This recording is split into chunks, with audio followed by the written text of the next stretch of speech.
নমস্কার বন্ধুরা, সবাই কেমন আছো? রকমারি রান্নাঘরে আরও একটা সুন্দর রেসিপিতে তোমাদের সবাইকে স্বাগত। আজকে তৈরি করব বাঙালি প্রিয় লাউ চিংড়ি, যেটা খেতে খুবই ভালো লাগে আর গরমের সিজনে খাওয়াটা তো খুবই উপকারী। সেটাই আজকে তোমাদের সঙ্গে শেয়ার করব খুবই ইজিভাবে। আমার মা দিদা যেভাবে তৈরি করতেন সেটাই তোমাদের সঙ্গে আজকে শেয়ার করব। আশা করি তোমাদেরও ভালো লাগবে। প্লিজ সবার সাথে থাকো সুন্দর রেসিপিটা শেষ পর্যন্ত দেখার জন্য। আর চ্যানেলে যারা নতুন আছো তারা প্লিজ চ্যানেলটা সাবস্ক্রাইব করে পুরো ভিডিওটা দেখতে থাকার অনুরোধ রইল। তো আমি লাউগুলোকে আগেই কেটে ধুয়ে পরিষ্কার করে নিয়েছি। উনুনে কড়াই বসিয়ে 1 চামচ তেল দিয়ে লাউগুলোকে দিয়ে দেবো। লাউগুলো দিয়ে এবার এর মধ্যে দেবো লবণ আর হলুদ। কোনো রকম জল আমি এখানে দেবো না, তোমরা চাইলে কিন্তু জল দিতে পারো। আমি গ্যাসের ফ্লেমটাকে মিডিয়াম টু লোতে করে রেখে একটু নাড়াচাড়া করে আস্তে আস্তে এটাকে রান্না করব। এর থেকে কিন্তু অনেকটা জল বেরিয়ে আসে। একটু ঢেকে ঢেকে রান্না করব, তাহলে খুব সুন্দর জলটাও বেরিয়ে আসবে আর সেদ্ধ হবে তাড়াতাড়ি।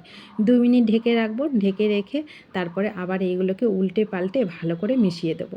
মিশিয়ে দেওয়া হয়ে গেলে এবার এর মধ্যে দেবো কাঁচা লঙ্কা।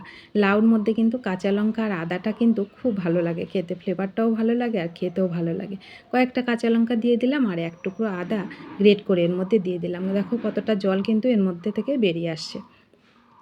আবারও ভালো করে নেড়ে চেড়ে আমি আরও 2 মিনিট এটাকে ঢেকে রাখবো। তারপরে ঢাকা উঠিয়ে 2 মিনিট পরে এটাকে একটু খুন্তি দিয়ে নরম করে নেব। তারপরে এটাকে ঢেলে আমি ফোড়নে দেবো। তো নেড়ে চেড়ে এটাকে আমি ঢেলে কড়াইটাকে পরিষ্কার করে একবারে বসিয়ে দিলাম। 2 চামচ তেল দিলাম, এখানে জিরে আর শুকনো লঙ্কা ফোড়ন দিলাম। লবণ আর হলুদ দিলাম এর মধ্যে, দিয়ে এর মধ্যে দিয়ে দেবো চিংড়ি মাছগুলো। একই ফোড়নে হয়ে যাবে, যার জন্য একবারে আমি করে নিলাম। তোমরা চাইলে চিংড়ি মাছগুলো আগেও ভেজে নিতে পারো। তো এবার এইভাবে দিলে তাড়াতাড়ি হয়। চিংড়ি মাছ আর বেশি ভাজার দরকার নেই, একটুখানি ভাজলেই কিন্তু হয়ে যায়। বেশি ভাজলে চিংড়ি মাছটা কিন্তু শক্ত হয়ে যায়। তো চিংড়ি মাছ ভাজতে ভাজতে এর মধ্যে আমি 1/2 চামচ জিরের গুঁড়ো আর 1/2 চামচ ধনের গুঁড়ো দিয়ে দিলাম জলের মধ্যে গুলে। চিংড়ি মাছটাও ভাজা হবে আর মশলাটাও খুব সুন্দর কষানো হবে। তো মশলা কষানো হয়ে গেল, এবার আমি লাউটাকে দিয়ে দেবো।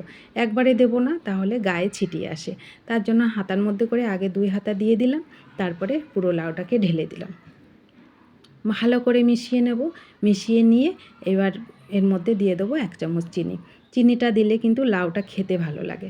তো 1 চামচ চিনি দিয়ে ভালো করে নেড়ে চেড়ে এর মধ্যে এবার দেবো আটা। এখানে চালের গুঁড়ো কিংবা ময়দাও তোমরা দিতে পারো। তো আমি আটাটা দিলাম জলের মধ্যে একটু গুলে, 1 চামচ দিলেই হয়ে যাবে। এটা চামচটা বড় ছিল, 1 চামচ আমি ওর মধ্যে দিয়ে ভালো করে গুলে দিয়ে দেবো। খুব সুন্দর ঘন হয় আটাটা দিলে, আর খুব সুন্দর থকথকে হয়ে যায়। তো দেখো একটু ধনেপাতা দিয়ে নামিয়ে নিলেই রেডি হয়ে যায়। খুবই ইজি তৈরি করা যায় এই খাবারটা, আর খেতে দুর্দান্ত স্বাদের লাগে। এই গরমে কিন্তু লাউ খাওয়াটা আমাদের শরীরের পক্ষে খুবই উপকারী। খুবই সুন্দর একটা রেসিপি। তোমাদের যদি ভালো লাগে তোমরা এইভাবে তৈরি করে খেয়ে দেখবে। দেখো কত সুন্দর রেসিপি, আর ভালো লাগলে সবাইকে শেয়ার করে দেবে। তো ভিডিওটি কেমন লেগেছে সেটা একটু কমেন্ট করে জানাবে। তোমাদের কমেন্টগুলো পড়তে খুবই ভালো লাগে। কে কোথা থেকে দেখছো সেটাও একটু কমেন্ট করবে। তো সবাই ভালো থাকবে, সুস্থ থাকবে। সুন্দর রেসিপিটি শেষ পর্যন্ত তোমরা দেখার জন্য তোমাদের সবাইকে অসংখ্য ধন্যবাদ।